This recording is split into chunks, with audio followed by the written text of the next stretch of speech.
Ideal কলেজের ছাত্র খালিদ হাসান সাইফুল্লাহ হত্যা মামলায় ঢাকা ৭ আসনের সাবেক সংসদ সদস্য হাজী মোহাম্মদ সেলিমের ৫ দিনের রিমান্ড মঞ্জুর করেছেন আদালত। এ সময় কান্নায় ভেঙে পড়েন সাবেক এই সংসদ সদস্য। সোমবার ২রা সেপ্টেম্বর ঢাকার মেট্রোপলিটন ম্যাজিস্ট্রেট আখতারুজ্জামান শুনানির পর তার রিমান্ড মঞ্জুর করেন।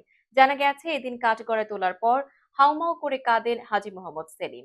হলফনামায় সই নিতে চাইলে তিনি সেখানে সই করতেও পারেননি।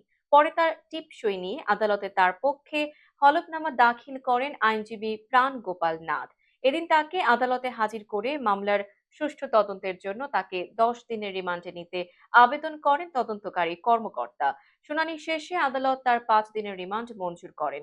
প্রসঙ্গত, গত ১৮ জুলাই বৈষম্য বিরোধী ছাত্র আন্দোলনের সময় লালবাগের আজিমপুর সরকারি আবাসিক এলাকায় আইডিয়াল কলেজের প্রথম বর্ষের ছাত্র খালিদ হাসান সাইফুল্লাহ গুলিবিদ্ধ হয়ে মারা যান।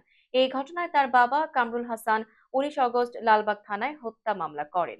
মামলায় সাবেক প্রধানমন্ত্রী শেখ হাসিনা সহ ৫২ জনকে আসামি করা হয়। এই মামলায় রোববার রাতে রাজধানীর বংশাল থানা এলাকা থেকে হাজী সেলিমকে গ্রেপ্তার করা হয়।